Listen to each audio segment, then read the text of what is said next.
Hello everybody, welcome to Nintendo Pow Block here on Boss Rush Media. I'm your host and Light Excited ADV. Joining me is the one and the only Mr. Corey Dirrig. Hello, good sir. Hello, Edward. How are you? I'm doing well. Everybody, your favorite Pow Block Papa has injured himself. Me. My pinky finger is severed. Had to have surgery. Yeah, I had to have surgery on it, but I'm okay. He's The not doc okay. got Look at him. the doc got it fixed and everything, so it's gonna be a while for me to recover. So right now I'm just resting it. I'll still be able to play games and stuff. That's why I only have my one finger up. Normally I have both fingers up, but yeah. So Or you shouldn't drop tables on yourself, Ed. oh goodness, not a WWE joke coming or anything. So yeah, that kind of happened to me, everybody. But I'm doing fine. I'm okay. Today's day one of getting my surgery and everything. So now it's just the hidden process that I gotta go through. I do gotta go see the doctor again within a week. And then just probably by the end of December or even January, I'll fully be healed and everything. So I'm going to be taking my time. But I am okay. How are you, Corey? I'm tired, man. It was a really long week at work this week. We had two events. Yeah. And also I had to go to Cleveland for work for we were there from I was there from 7 a.m. ish, which means I left at 6:20 and a.m. in the morning, and was up there until about 4:30 in the afternoon. So that was, Wednesday was a long day because then we also record Boss Rush podcast and After Dark on that night. Yeah. So it was that was a long day, man. And then it would just turn out to be a long week just because two events and a lot of things going on. Nothing bad. It's just, you have those weeks where you have a lot to do and then you're just tired at the end of the week. Yeah. So. Yeah. You posted a picture and you sent me a picture of you at one of your events, or it looked like it was a conference or something like that. It was the Information Security Summit, which is, kind of like a cybersecurity kind of conference that goes, it's like, I don't know if it's just in the Midwest or if it's like the East Coast or like all over the country or whatever, but it was just one of those things that we decided to go to, and we went, and it was we did the thing. We did a couple podcasts there, we did a couple interviews there, and then we came home and met some people and all that stuff. Yeah, it looked like I think your boss or one of the people owners was on a laptop in one of the pictures. I'm like, wait, am I missing something? Oh no, we had an iPad with our podcasts. Like, we do clips for our podcasts at work, and we had the clips running just to kind of show off what we do for people who are like walking by and stuff. Okay. So, yeah, it was more of that than actually having random things on a screen. But it was fun. It was good. A little bit out of my comfort zone there, but that's okay. We made it happen because of interacting with other people.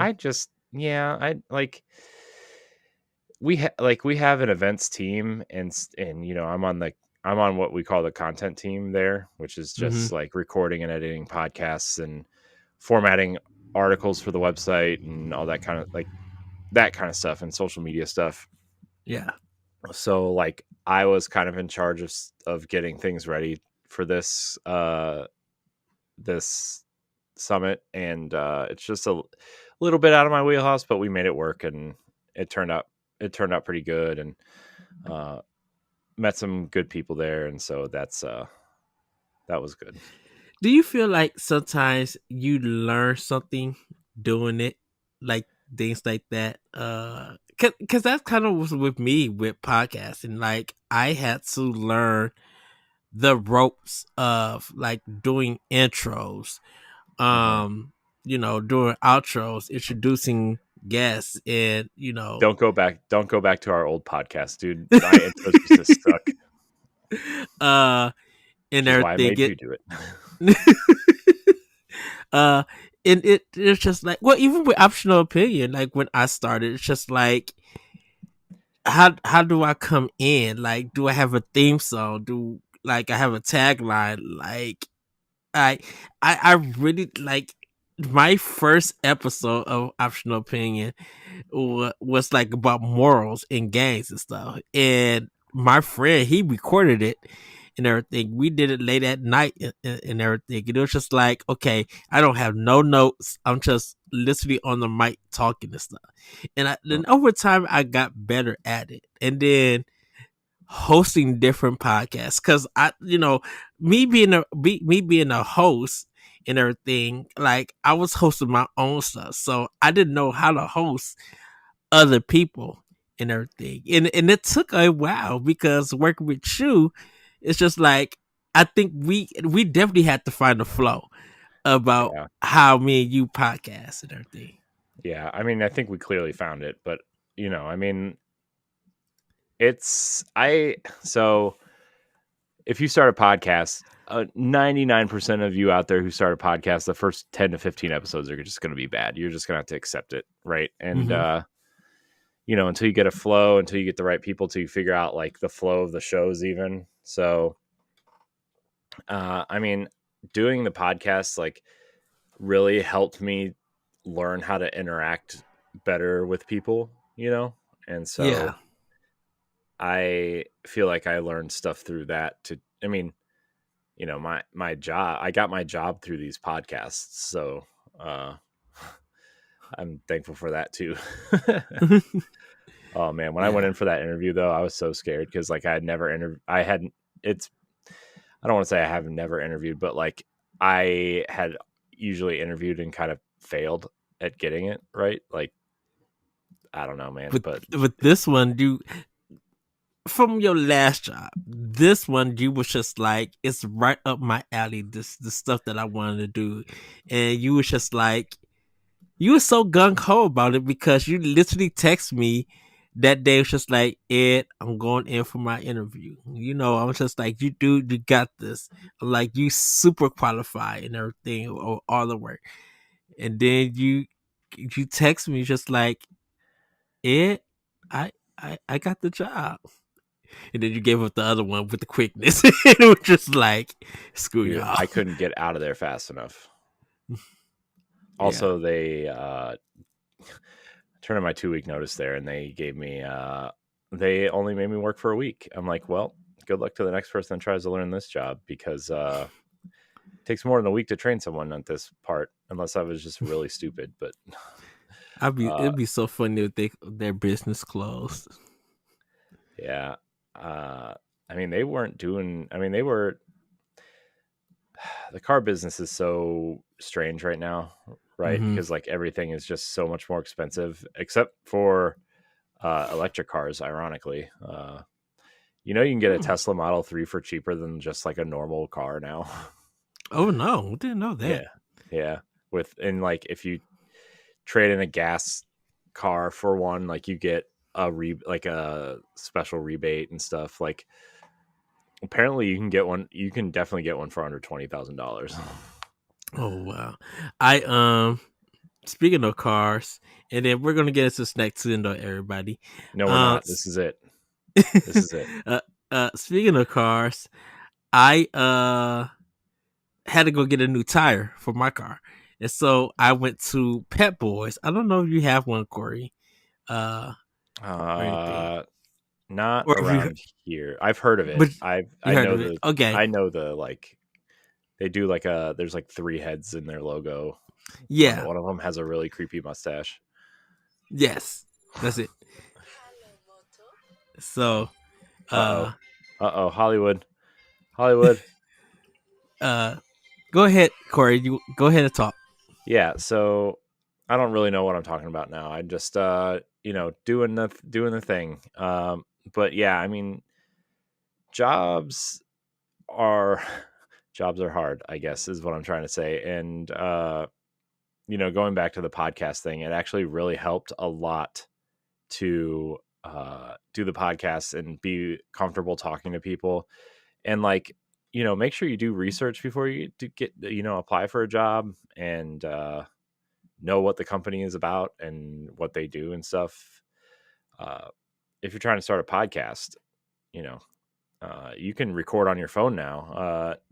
The thing is though that like something like Anchor FM, well, I think it's called podcasting for, or Spotify for podcasters is what it's called now. So if you sign up for that, you get a free account and you can upload as many episodes as you want, because I think it helps Spotify out to get people to go to Spotify and then subscribe to the Spotify subscription and that kind of stuff. But we use it for all of our podcasts.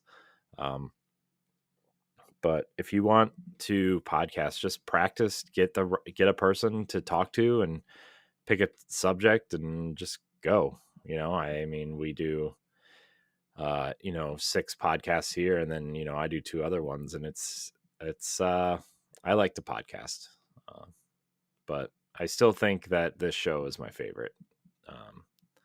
It's when Ed and I started, it was like kind of ridiculous. We talk about it a lot, but also when we first started the show, it was not great.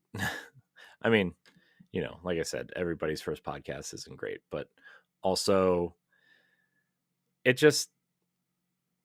I had been podcasting for a little bit, but it was the first time I was podcasting with people over the internet, because the first group I was a part of, we were in person and sat around a table and talked about a bunch of stuff. But it's different with people that you don't really know. And, you got to find a rhythm. And if it even works out, the average podcast only lasts about 7 or 8 episodes. So, we kind of did that. We beat that by a large margin. Hi, Ed. I was just talking about you. I'm sorry, everybody. A work call from another manager. I'm supposed to be on vacation. I don't know why I keep getting called. Ed got called into work on his vacation. They were trying to get you to come in, weren't they? No, this person forgot on how to do a money count thing. So you I forgot told how to them the count process money? to do. Yes, yeah. Thanks for making me ramble for 5 minutes, Ed. I feel like I was all over the place. But it's cool, though. It's cool. It's cool. So, but yeah, sorry, everybody, for Pet Boys. Sorry, Gary. Just quickly. So I went in there, and they got a big place, and they used to sell auto parts and everything. They don't sell them no more. It was just like a whole bunch of tires. I'm like, I mean, they said they're a full-fledged like auto store. I mean, auto service and everything. But I'm like, what happened to what happened to all of this stuff? They were just like, we got rid of it a long time ago. I guess they were doing bad in business and they just decided to change it. Well, plus auto parts got really, really expensive, first during like the GM strike, hit right before the pandemic, and then the pandemic happened and like supply chains were down, and people didn't, it was the great resignation, as they call it, where everybody kind of quit their job and started something new. And people don't, I mean, I don't want this to sound offensive to the people that make car parts or build cars or work in the factories and stuff. I mean, the unions take care of everybody, I'm sure, but nobody wants to work in factories, like nobody wants to work in warehouses. Nobody wants to do physical jobs, blue collar jobs. I mean, there are certain people that do it because they, some people do like it, right? But like, it's hard work, man. Physical labor is hard work. And, you still do it for Walgreens, and I did it for a very, very long time. Hmm. and it sucks. you know. And it, I know we're gonna get back to Nintendo, everybody. I We swear. are not. I literally had to tell a customer on the phone because she was complaining about um complaining about pharmacy. Just like, why is it? Why can I not get an answer? Why this and that happened? And I had to explain to her, and told her.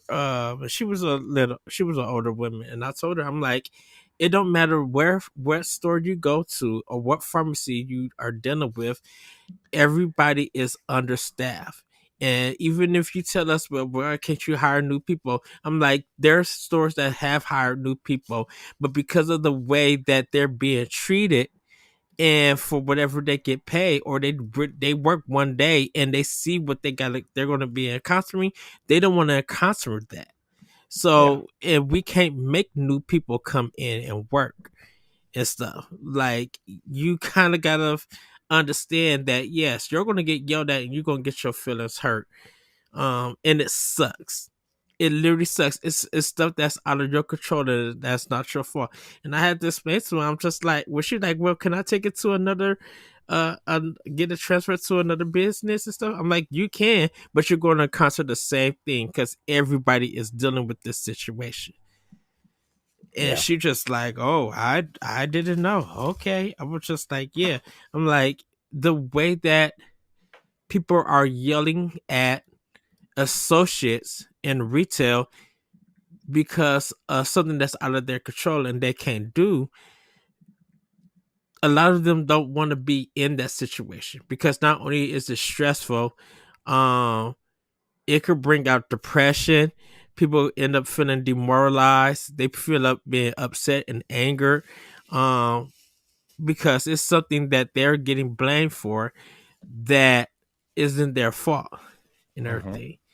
Yeah. And that's just in the pharmacy department. A lot of stores are going through that. That's why when you read in the news about strikes and everything that's happening around the world, it's because people want not only better pay, but they want to be treated better. Yeah. You know, Yeah. I mean, so. that's a big part too. Is like I think a lot of people over the years have felt like they needed to stay at a job for security, and that um and some people, stay at a job because they feel like, that where they work, like they're the workhorse. They're the one that gets Mhm. all the work done, and they're, do two or three or four people's jobs, and then, they feel like they can't leave because then, okay. Well, Ed, we had some technical difficulties just now with Zencaster, and I don't remember what I was saying. So let's just move on to the next segment because that sounds Well, like a smart thing to do. well, everybody, it is time for Snack Tendo. And oh goodness. So there's a prime drink called Glowberry that that I had at work just to see how it tastes because kids like these prime and hydrated drinks or whatever they are. And it is disgusting. I'm like, ugh, this is terrible. Um I was just like, oh, someone save me from. I mean, I drink it all, and I'm just like, I need an Arizona so bad Oh, to God. get rid of this taste. So I had some Arizona. I've been drinking a lot of the mango and watermelon flavors of the Arizona drinks because we got a lot of Hmm. them. Um, that's pretty much it. There's we're getting rid of our Halloween candy soon, so I'm waiting for a lot of our Christmas candy and stuff to come out. And we really haven't got anything like new. I know we got the red velvet Oreo cookies, but I'm like, this is familiar. I mean, we had this before and stuff. So not pretty much nothing new uh and everything. But we did have still get some more of the spicy queso funyuns, and they were delicious Mm. and everything. Um, Shocker. while I am on vacation though, I will be trying to find some new food spots to try. Um hopefully uh because I was thinking about, man, I want some fried rice and pot stickers, and I Mm, know where I could get them, and just decided, nah, I'm not gonna get it today. I'm gonna get it next Friday. hmm. Okay. So, Okay. Okay. and I know there's a stuffed steak and cheese burrito at Taco Bell, but I haven't tried it yet. Sure. Yeah. Um,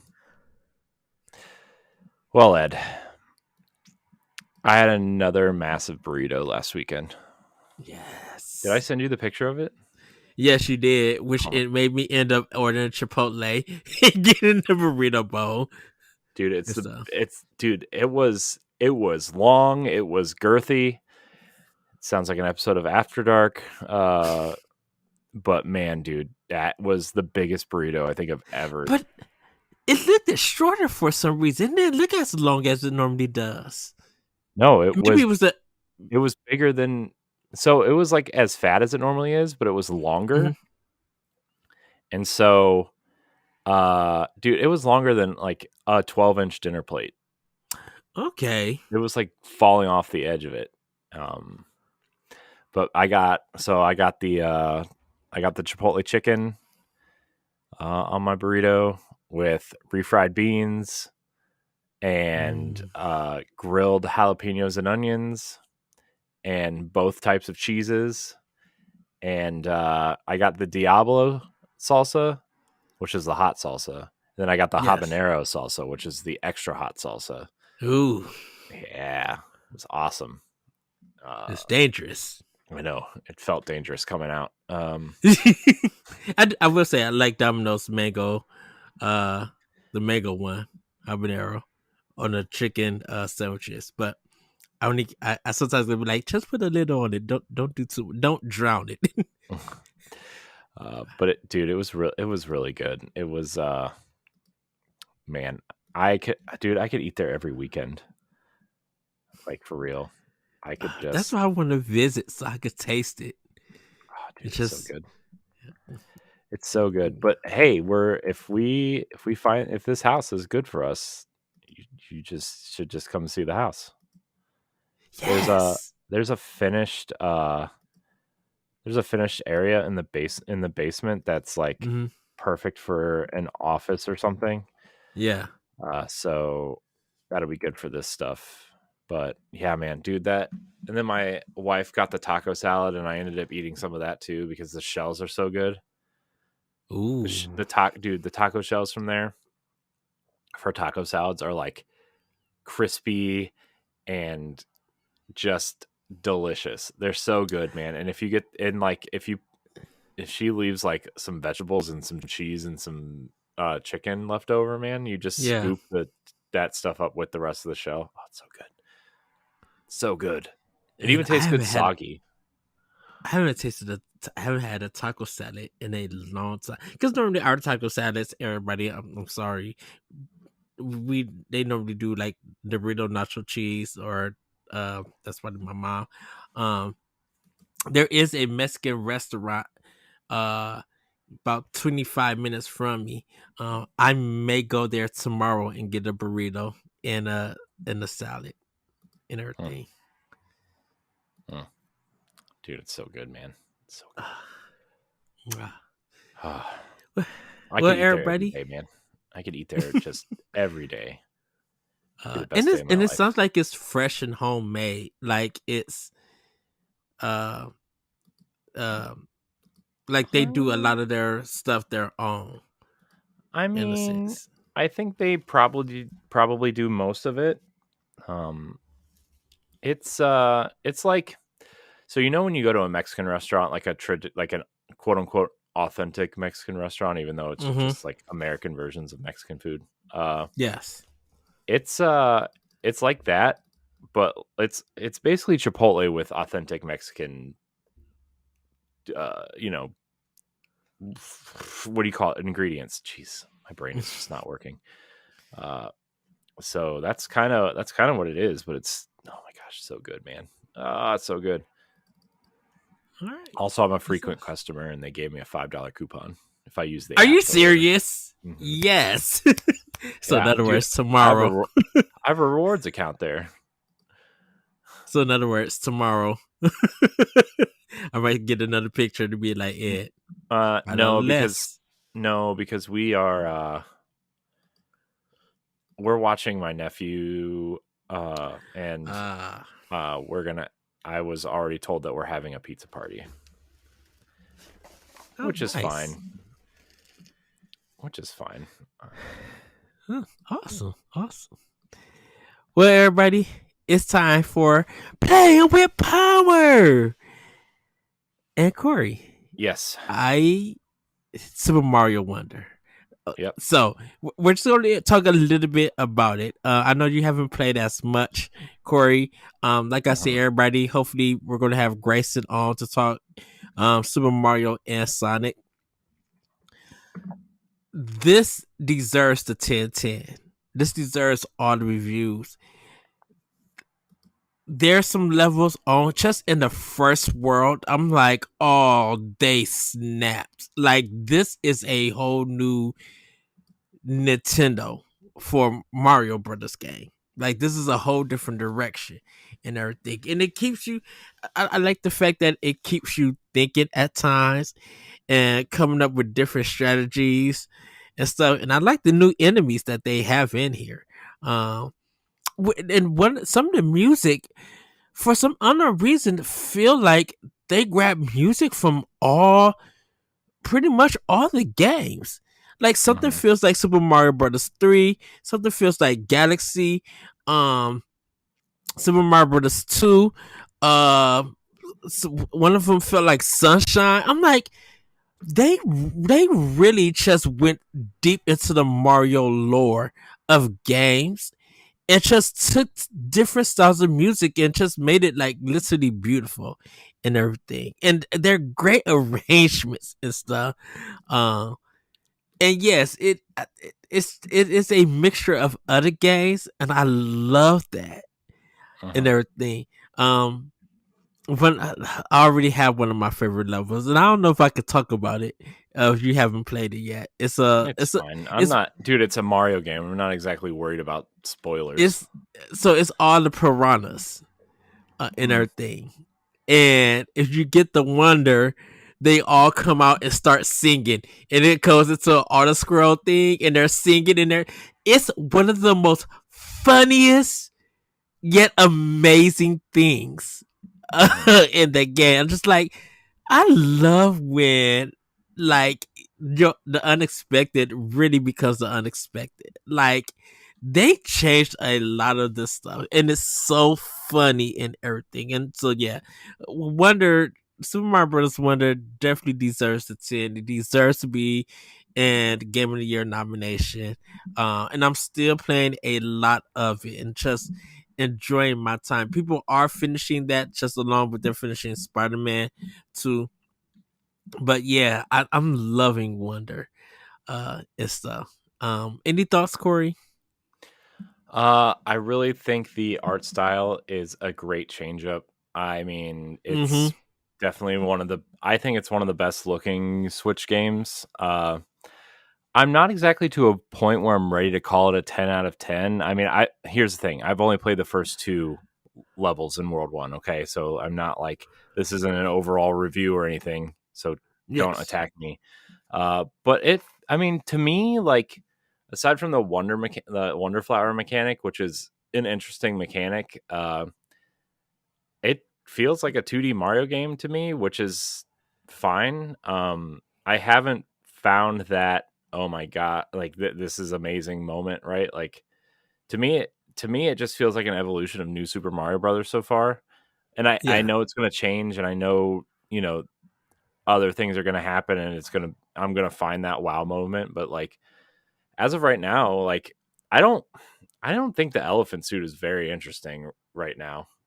Uh like it adds different mechanics, like you can water some flowers and they'll give you some coins, or Yeah. something that you're looking for or whatever, and like you can run through blocks or whatever, but there's nothing that like really,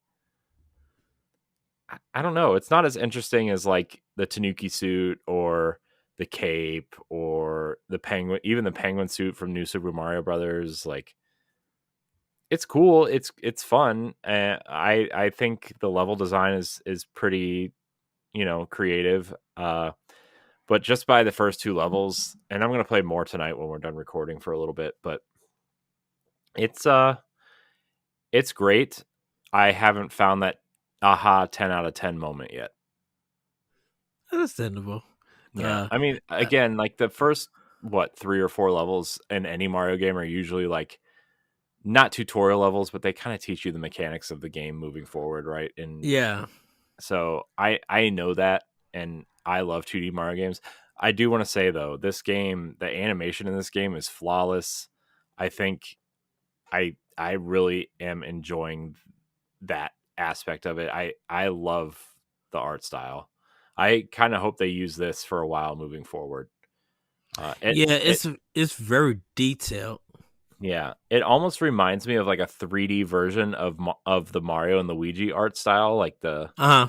like just that's what the characters kind of remind me of. Uh, they're recognized. It's kind of like what they do with with Mickey Mouse every 5 or 10 years, right? Like they'll redesign him slightly, but still Hmm. recognizable everywhere. Yeah. And it also reminds me of like back in the day, like the NES looks different from Mario 2, looks different from Mario 3, looks different from Mario World. And then when you get to the 3D games, like that's when the art style started to really stick, right? Is like this is Uh huh. clearly what Mario's going to look like for the next 30 years. Um, and I know they've experimented, like I said, like Mario and Luigi and Paper Mario and, other games like that. But this is really the first time since Mario 64 came out where the art style has significantly changed. And I love it. I love it. So, Yeah, and I think even beyond just Mario, his animations with the characters, the enemies have their own animations and stuff. And I'm just like what people seen from the trailers don't even showcase everything that you get in the game. Like I kind of like the Hammer Brothers in here because like they hop and they throw it, but they like do a little hip hop kickback thing when moving back, and I'm like, oh, that's cool. Like yeah. there's just so much detail in this one and everything. Mhm. So yeah, yeah. Like I said, we're gonna have more to talk about. Um, but I did play Borderlands 2. I actually got to play with a new friend of mine, or a person I know from Twitter. We played some Tuesday, I believe. And we just had a ball. It was so much fun and everything. And we're gonna be learning each other's styles and probably be playing more. But Borderlands 2 on Switch, I have started up and played and been enjoying. Vampire Survivor on Xbox. I've been enjoying also playing a little bit of that. I still need to go back and finish Resident Evil 6, and I need to install Dead Space 3. But I did pick up Alan Wake. Alan Wake 2, but I haven't started that, everybody. But like for Switch, man, just Mario and Borderlands. And once I pop in Sonic, I'm ready to experience that game and everything. And I think I need to hear Sonic with my headphones, like hear the music and everything and Mhm. stuff. Because I think that's one thing. Like I don't worry about Sonic's level design like I do Mario's. Mhm. Um, It's but because I'm like I every game they're like, we're rebooting Sonic, and then the next that game doesn't do well, and then they're like, we're rebooting Sonic, and it's like, okay, okay, guys, right. relax. And right, but I think Sonic does have great music. They do have great soundtracks, so I can't wait to hear this one. I smash. I'm sorry, everybody, but Sonic the Hedgehog 2 of Sega Genesis is still my number one soundtrack for the Sonic series. Like that thing is a banger. Yeah, it's yeah, I really like the Casino Zone, um, Yeah, and then the third level in the woods, I forget what it's called in Sonic 2. I really like that too. I'm I, sorry, I forget the name I of the zone like specifically. when Tails is flying the plane and you're on it, and it's the first level. Like, Mhm. man, uh, that's the thing about Sega Genesis, and we're gonna get into family news, everybody. Are we? Once Corey talks about playing with power and everything, um, man, Sonic 2 and Streets of Rage 2, to me personally, could give Nintendo, that the Super Nintendo, a run for its money for soundtracks. Like, I still say those two games probably are the best games on the Sega Genesis, first party wise, and just have a top tier of all time soundtracks. Like, there's no denying. Yeah. Um and it feels like it's those two games, to me personally, feel like they could only work on Sega Genesis and not Super Nintendo. And the Yeah. sound. Well, I mean, the Genesis One had that crazy like chip in it, though, right? I mean, that was their Hmm. whole selling point was whatever that chip was, right? So, Yes. Um, but Corey, what have you been playing with Power? besides Mario Wonder, I've just been trying to make it through Spider-Man Remastered to play Spider-Man 2. I am done with the main campaign, and I'm Hmm. halfway done with the DLC. And the only reason why I'm playing the DLC is because they said that, and a lot of people told me that the DLC plays a big part in the second game. Yeah. So I'm playing that. I probably have like 3 or 4 hours left to go. I'm not 100% sure. I'll probably wrap it up this weekend and then play Miles Morales next week because I know that game's relatively short too. I'm not trying to platinum these games or anything, but it's the DLC is okay. The first part was interesting. You know, the first part is the Black Cat storyline, and she's like very. Her interactions with Peter are very flirtatious, and you know they have like a we'll say interesting special relationship. But yeah, I don't know, man. It's fun. I mean, I know people really love this game when it came out. I'm not 100% sold that it's like an amazing game, but Hmm. it's good. I mean, it's an Insomniac game. It's very polished. It's very the movement is very fun. The gadgets for Peter are very fun. So you know, I mean, at the very least, Insomniac has never made anything less than a good game. And I would put this if I was to rank it, if I was to put a number on it, I would probably say like an 8.5. Um, Okay. I think the story is kind of poorly paced, in my opinion, in the main campaign. Like they do this really interesting thing with Shocker at the beginning, where like you fight him, and then you go and find out more about him and why he's doing this, right? And Hmm. you know, you find out a little bit more about him, and then they make you feel a little bit of sympathy for this character before you kind of just like fight him and destroy him, right? But like it's an interesting take on the villains, and then you know the rest of the villains in the game uh you fight them a couple times, but like they're all crammed into like the back half of the third act of the game, and like to the point where you're like fighting two of them at the same time, and you don't get to know these characters, right?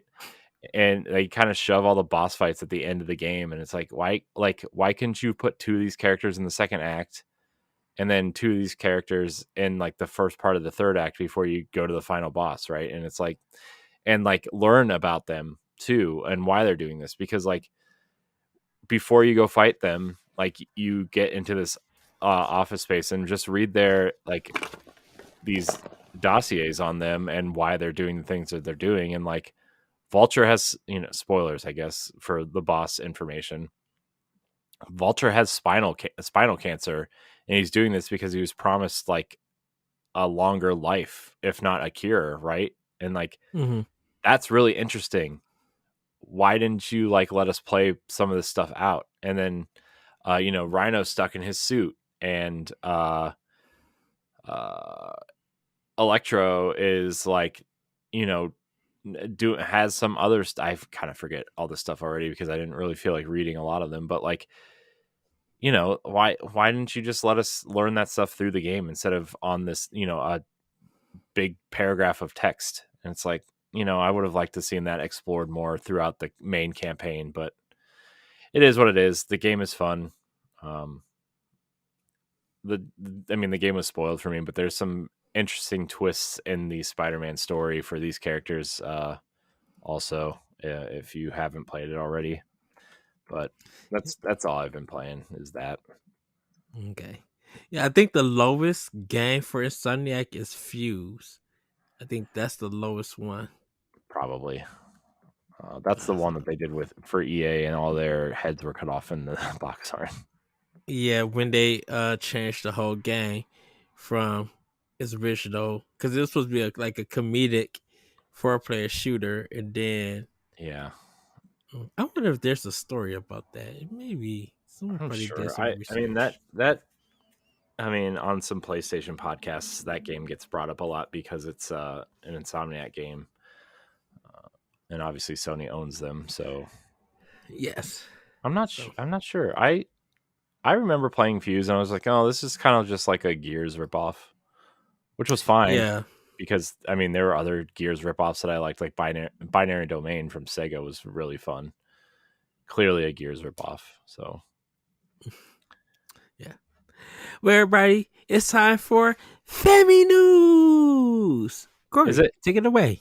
all right? Ed, the major story, really just the only news story. I was scraping the bottom of the barrel for news this week. Hogwarts Legacy was finally shown off for Switch.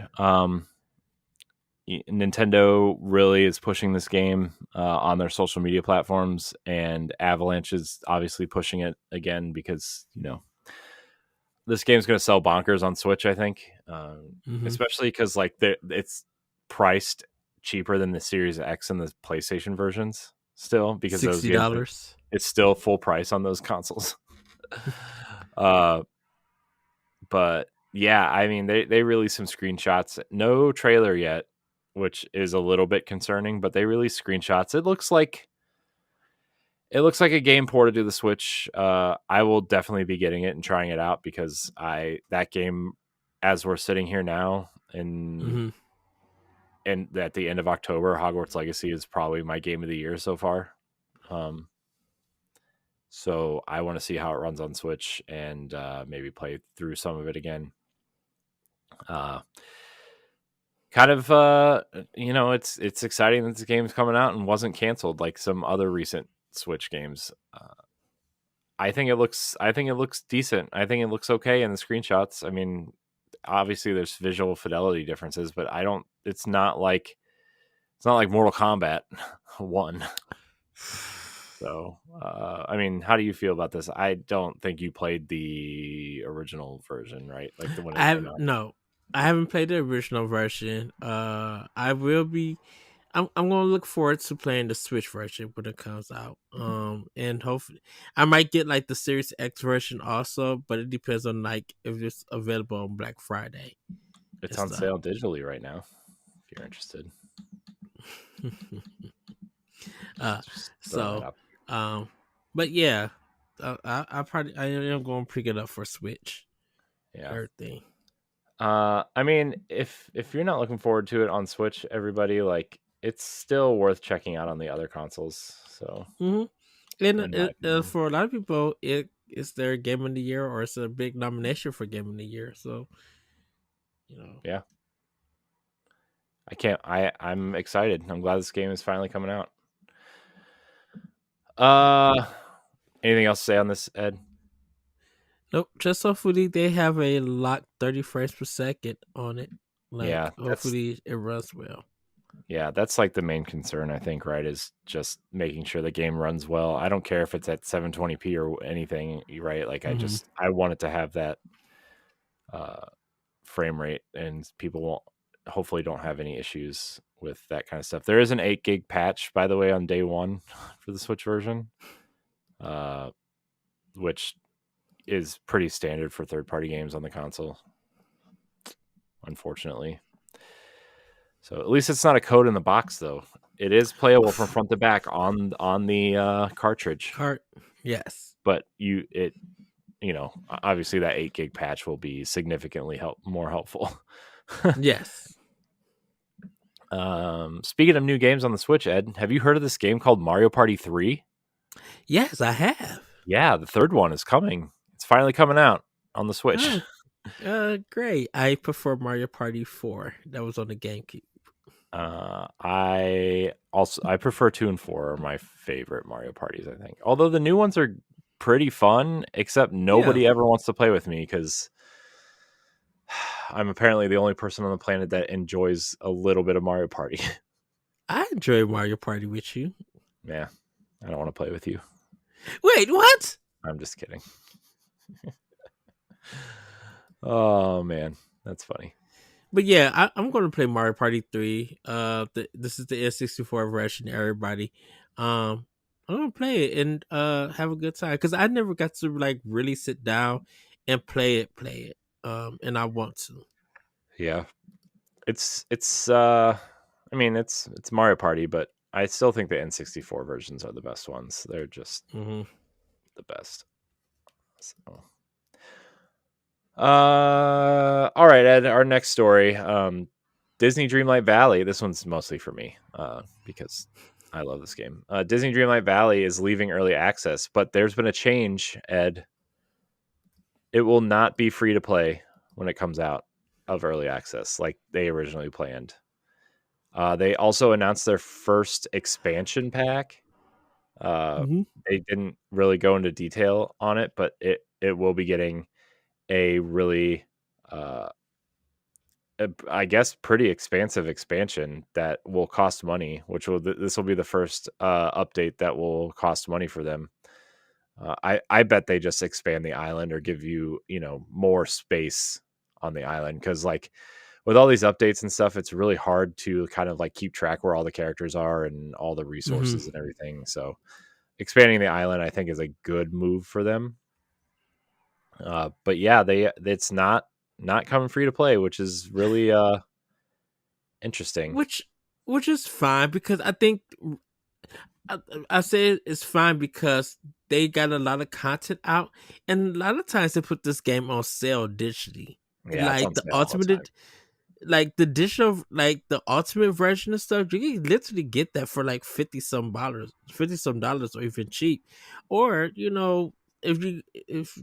if you don't want to use your bonus points or anything and pay the 60, they kind of give you a good return value on there Yeah, with coins and stuff. So I would say that before anyone trip or anything, if you want to get this game, catch it up on the sale on the eShop or yeah, wherever you decide to play it. I mean, because it's always a good sale, and you like get the ultimate or deluxe edition or whatever, and you get a lot of that content for free, and everything. Get some bonus stuff.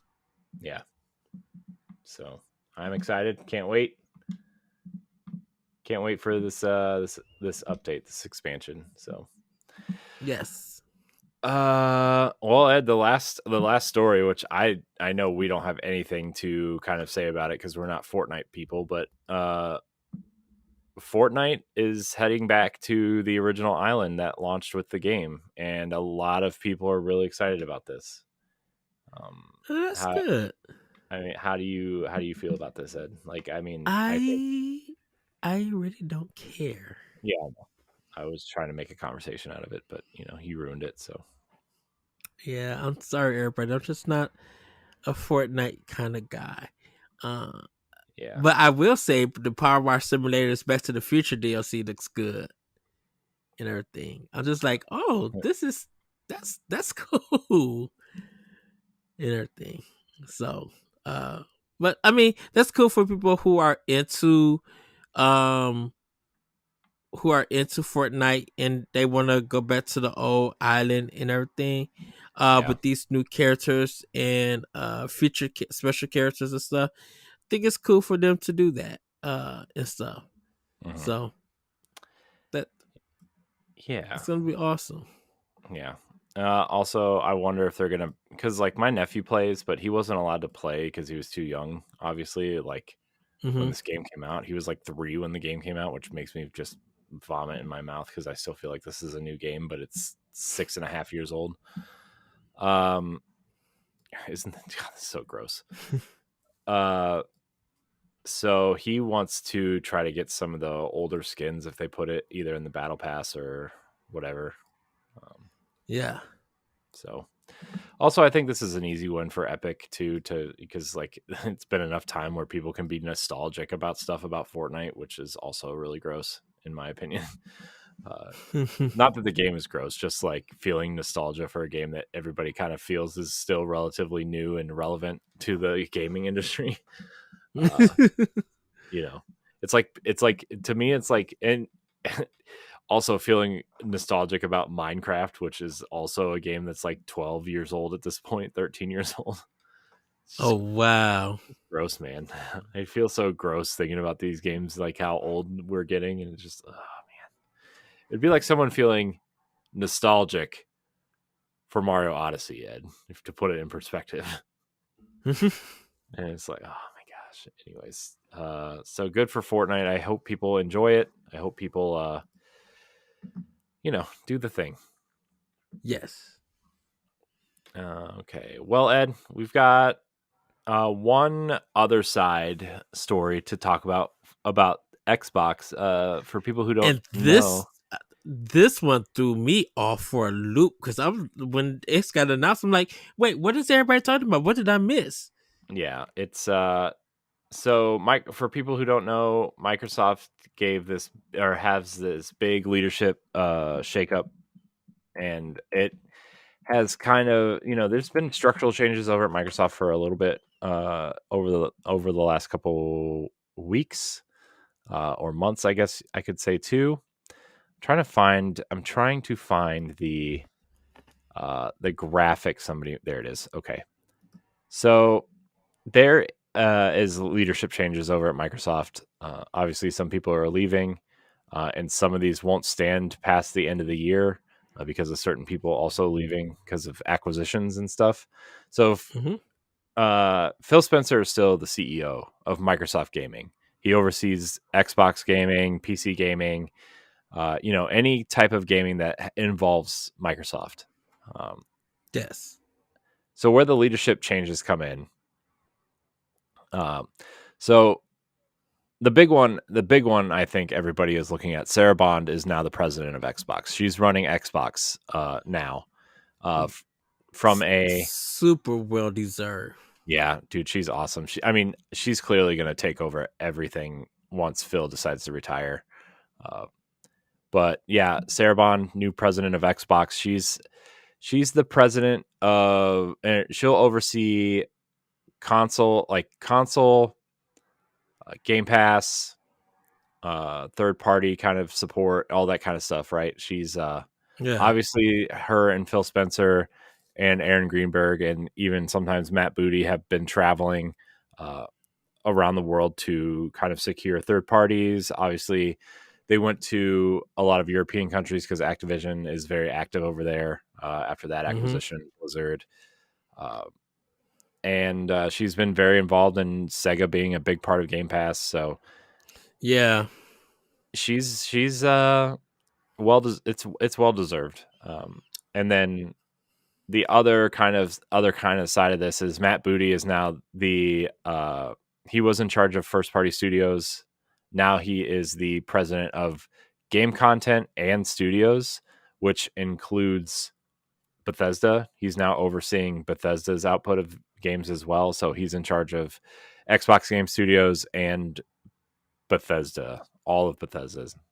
Um, so I hope he But not can fully ZeniMax, just Bethesda itself. No, no, ZeniMax. He's in charge of the game of Bethesda Game Studios, id, Machine Games, all of Bethesda's game studios. He's in charge of all of Okay. it.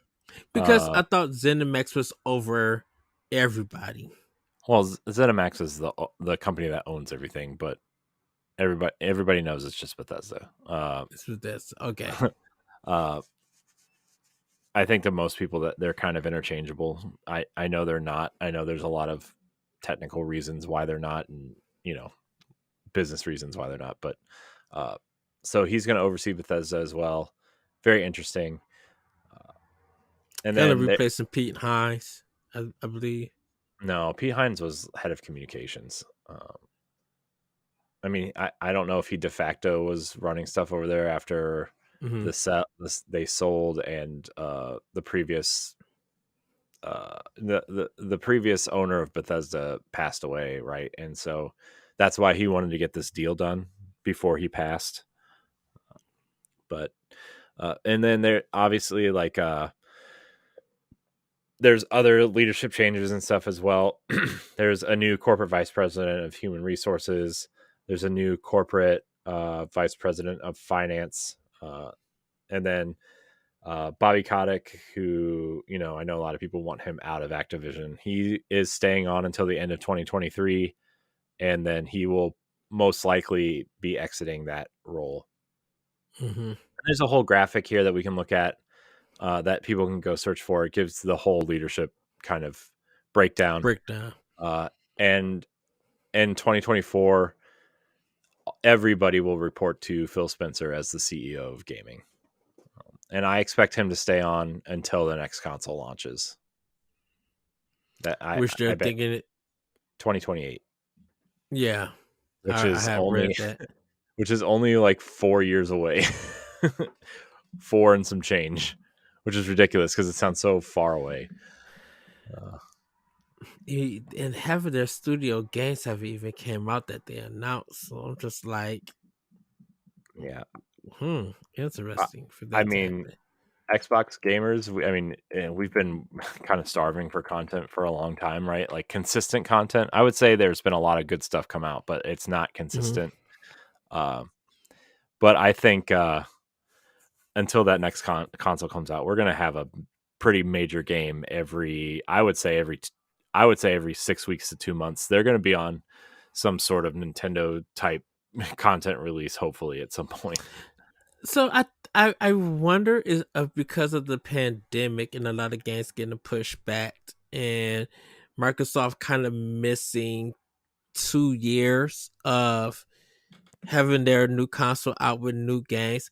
I wonder will they push back the release of a new console to like maybe 30 or 31 or anything.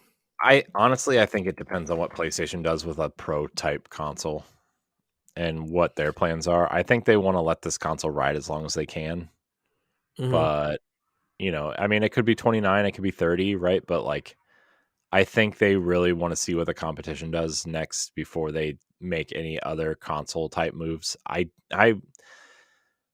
I really like that digital console that was in the, you know, those leaked documents, right? And there was also a Yeah, handheld in there, right? But I think that might I think the ROG Ally might supplement that kind of uh thing. Even though I wish they would just make a portable Xbox, but because I'm assuming front by 28, all the first party games that they announced will be out for Series X. by Um, 2028, you said? yeah, like Oh, I Stalker bet. 2. Well, I bet Uh, a lot of them are out by 2026. The ones they've announced or 2027 at the latest. I know State of Decay is in some sort of trouble. Um, I yeah, I know a lot of games are like smaller experiences. Like South of Midnight is probably a double A experience.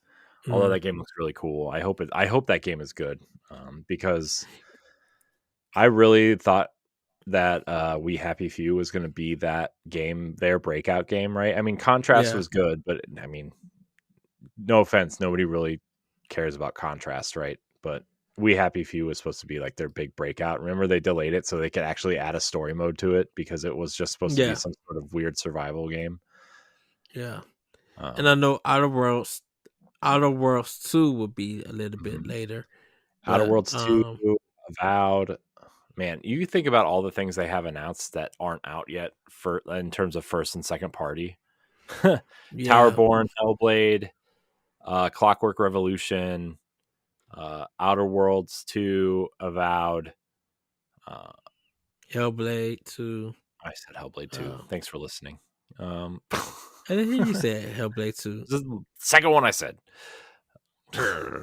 uh, yeah, and then obviously stuff that was leaked, or kind of revealed as exclusive, like and obviously like Elder Scrolls 6 apparently sometime in the next 5 years If I were them, I would just hold Elder Scrolls for the launch of the next console, because that would be a See, total system seller. But and that's what was wondering. Will is Tango Works and Double Fine the only two studios who's possible to have something brand new for their next console?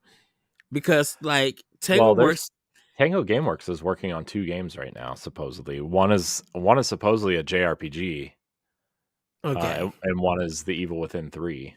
Which, I mean, that was when what's his face Shinji was still there. Mikami. Yeah, when he was still there. So I don't know if they've pivoted away from that or Hmm. what, but I think they have 2 games in development. They obviously just released one this year. I mean, I Yeah, would because imagine like a smaller team would be working on uh, Hi-Fi Rush 2 or some sort of that's what I'm thinking. Yeah, sequel. because like I'm not gonna count Ghostwire Tokyo and Deathloop for Xbox Oh, as I part would in terms of of that studio's kind of release schedule. I counted. totally would. I counted at for Series X. I think I only could count like High Five Rush, and reason being is because I feel like Ghostwire Tokyo and Deathloop were contract games, definitely. Yeah, You but I know, mean that studio still like that time that they developed those games are still. I'm not saying mhm. like obviously they're clearly not Xbox exclusives, but that development time still existed. It's not like, they that time comes back. It's their next games some of their games are probably early in development. I know Tango has 2 teams. Arcane clearly has 2 or 3 teams, right? I mean, if you include Uh-huh. Austin and Leon, right? I think their Arcane Leon's next game is clearly Deathloop 2. They confirmed it without confirming it. The voice actor leaked it actually. Okay. The voice actor who plays Colt leaked it on accident because it's the same code name. It's like the same code name 2, right? And so, Yes. uh, but also there's a rumor that Dishonored 3 is in development, which would probably make a lot of people happy. So, I Yeah. mean, there's so many games. I think what I would like to do at some point, and I don't know what show to do it on, and or if we do it as like a random video or podcast or whatever. Hmm. But like, I would like to make a list of all of the studios that Xbox now owns, You know what? and Let's do that for a Thanksgiving what. episode. Yeah, I figured we could do that for Thanksgiving or Christmas or something. Yeah, because at least we would have enough information. Because definitely for me, I'm going to have to be like, okay, I need to go back and watch the Microsoft presentations of all the stuff that they announced in games that haven't came back out. Because like I said, I've been watching the old E3s, so Microsoft is important because I'm not going to lie, Microsoft been having some good E3 press conference for the last 3 years.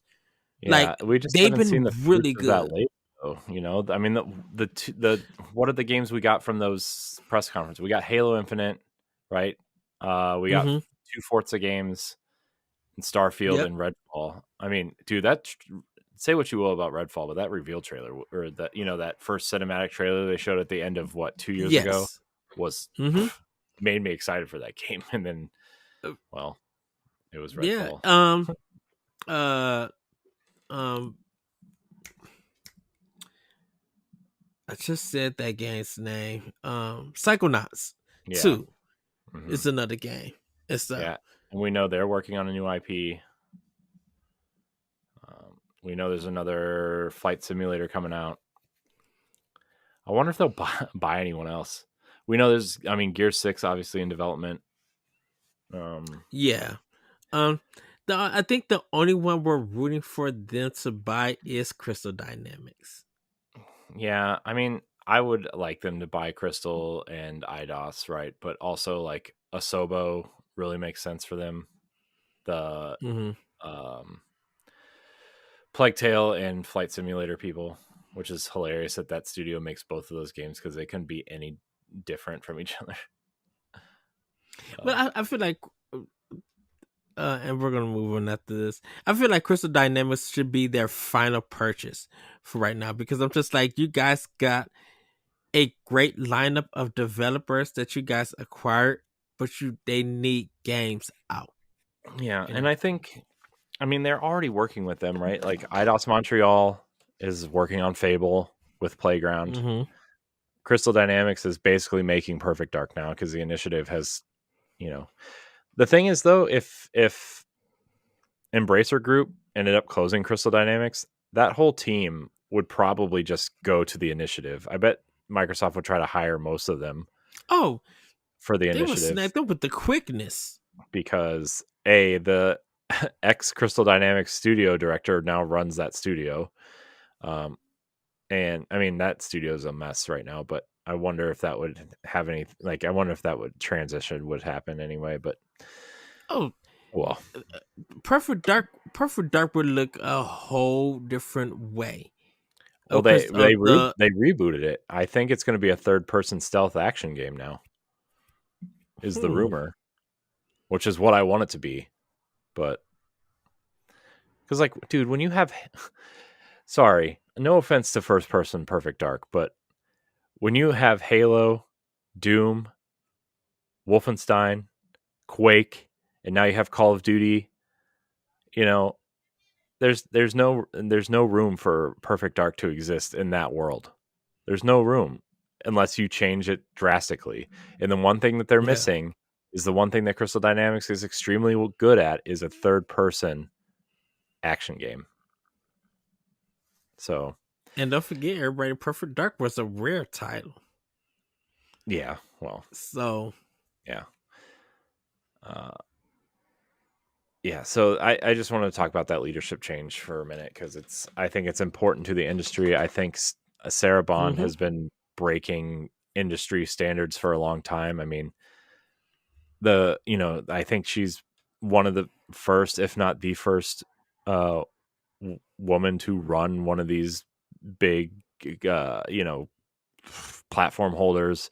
She's the first executive black woman. I mean, that's a big deal in and of itself with an industry that's has been so, I don't want to say male dominant, but it has been, be honest, since the 80s when it really started going, and in the 70s with Atari, right? I mean, she's an important figure for more reasons than just being the president at Xbox. So congratulations to her, congratulations to Matt Booty. Uncle Phil is putting in the work. So all right, Ed, Yes. let's move on.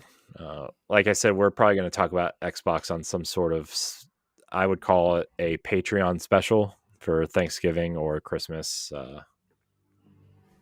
So, all right, it's time for Pack Watch on 11/1. I can't believe it's November already. Alien Hominid Invasion is coming out. Old friends and bitter enemies await you as you invade Earth alongside a mothership full of alien friends. Blast, beam, and bite your way through the endless swarm of enemies as you and up to 3 of your fellow hominids cause mayhem with a huge arsenal of weapons, mutations, and acrobatic maneuvers.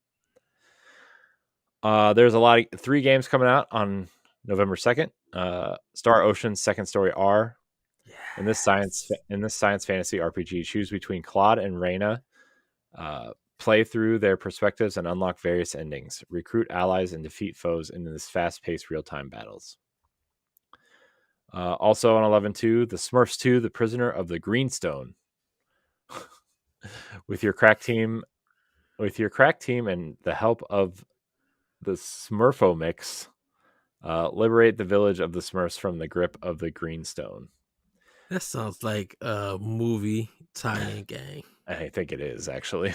I think there's a new Oh Smurfs no. movie coming out at some point. Thirsty Wonderful. Suitors is also coming out on the 2nd. Can Jala learn to love herself and heal the wounds of her past? Thirsty Suitors is a stylish, story-driven adventure that unfolds through turn-based battles, skateboarding, and cooking. That one looks really good. Uh I know and everybody's everything. talking about it. Everybody's talking about it. Um, all right. Sorry, I lost my place. On 11/3, we are getting the second first party game of 3 in in like 4 weeks. WarioWare Move It is coming. Grab a pair of Joy-Con controllers and get moving as you gently shake, punch, dance, wiggle, and even curtsy through over 200 lightning-fast micro games. Chop bamboo, break out of jail, return a curtsy, and more as you master some really ridiculous moves. So those are all the major games coming out. Like I said, in terms of NSO, um, Yeah, for me Mario it's Party 2. WarioWare. Yeah, WarioWare and Star Ocean. And I'll probably try out Alien Hominid. I think I'll pick it up. Yeah. I man, I don't know if I'm gonna pick up any of these. I'm trying to save up for some of the major games coming out, but I mean, I think Alien Understandable. Hominid would probably be a good choice because that game was really good on the GameCube, Yes. in my opinion. So, but that's it, Ed. I know we have a couple questions in Discord, so we could probably answer those at this time. Okay.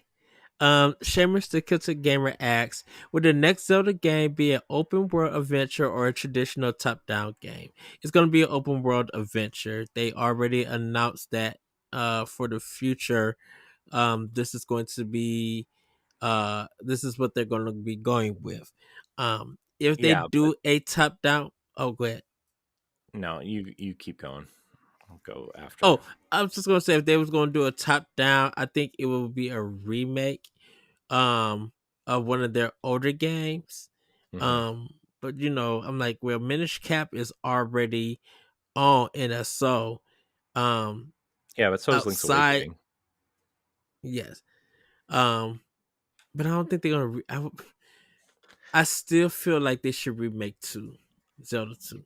Yeah, That's the one that really needs it. I think Zelda 2 would be the smart move, but also I would wonder if they would remake uh A Link to the Past and package it with A Link Between Worlds in some sort of HD style. Oh Uh, heck yeah! Please uh, do. I mean, I think packaging those two games would make sense, but I also think that they would need to look relatively similar. And I think a remake is okay because you can still clearly play the original on the Super Nintendo uh, part of NSO. So Hmm. I would actually think that would make sense. Um, I think that would be probably the best option is to remake those two games and sell it as a package for $60 or 70 if it's on the next console, I guess. Yes. So, I would vote Corey, for do a you have top down. questions? I have one. So, Um, this also comes from Seamus the Kilted Gamer. What will the next 3D Mario platformer be like? It'll probably be some version of Mario Odyssey with new levels and power ups. the Bowser Inside, not Bowser Inside Story. 3D World plus the Bowser game. Um, and everything. But I think Bowser's it'll be Fury. like that Bowser mode, Bowser's Fury. I think it'll Yeah, be that mode that they would do and yeah, everything.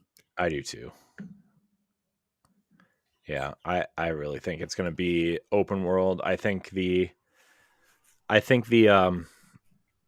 Bowser's Fury was like a proof of concept of what they want to do, and I think that Hmm. that part was relatively well received by 3D Mario fans. I know some people don't really care for the open world stuff, but I think overall that game was uh, received well, especially because you get like giant cat Mario fighting giant cat Bowser or Dark Bowser or whatever, and I it's going to be something like that.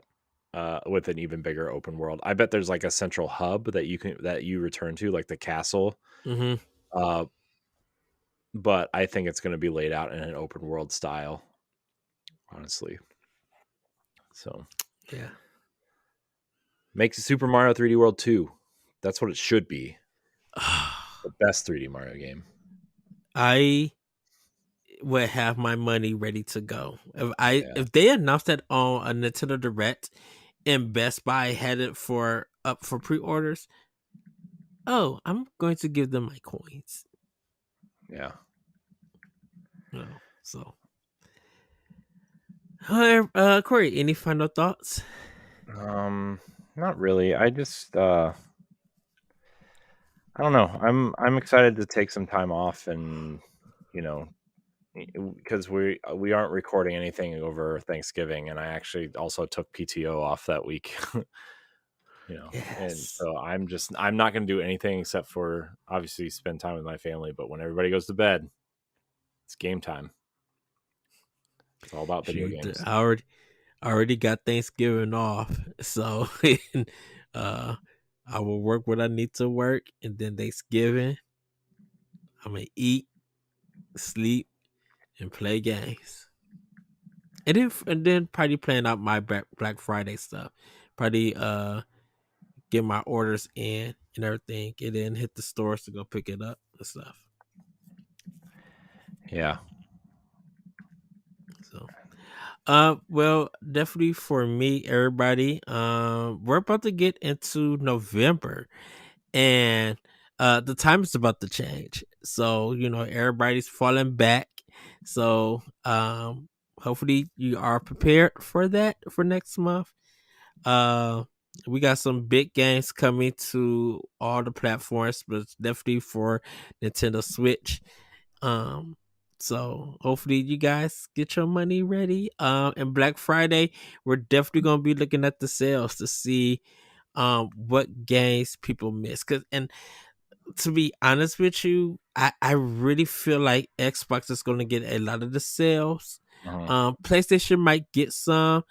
If you don't own a lot of the Nintendo stuff, I think it would be a good time to get it. Cause like Mm-hmm. you want to understand why that game of the year list have those games. Definitely a lot of Nintendo games. A Black Friday would give you that answer and stuff. Yeah, Shoot. I think Xbox is gonna have a lot, especially physical games, because Yeah. obviously Xbox is really, really pushing their digital storefront, and Mm-hmm. with the news that Walmart and Best Buy are going to stop selling physical media, I know Best Buy that doesn't include games, but it's going to. I guarantee you, it's Yeah. going to at some point. So So, but I think they're gonna stop DVDs. I yeah, haven't heard it's about the Blu-rays and 4Ks and stuff. it's DVDs and Blu-rays and 4K Blu-rays and That's CDs interesting. and CDs. I think they actually already pulled CDs at some point, but Yeah, they can't find that shoot. Best Buy was the place to get a CD. Well, for me, it was like Sam Goody because I would always go to the 9.99 rack to see what new album came out. You'd be like, yeah, yeah. this stuff. So get your 4K while it lasts. That includes online stores. But yeah, I think Best Buy wants to probably stop selling physical games altogether, and then Walmart said right now the Walmart said they're going to stop selling physical Xbox games. Uh, so Interesting. I guess Go I stock don't up. know. Go get your games before everybody starts turning them into GameStop. And GameStop be like, nah, we're not gonna take it. We know what you guys doing. Right. By the way, Ed, side You tangent. I just bought Immortals of Avium on Xbox, and I'm pretty excited. How much was it? It's on sale for. The digital deluxe version was on sale for $40, $39.99. Are you serious? Yeah, I just got it digitally. I'm very Oh, excited I'm to gonna play have it. to. I've been wanting to play this game for a while, and I couldn't pull myself to pay. Like, I mean, look, we play a lot of games. Obviously, we Mm-hmm. prioritize Nintendo stuff because of this show and book club games and that kind of stuff. But this is a game I wanted to play since I saw it, and also I want to support that studio because they are in. It's been hard times for them. So,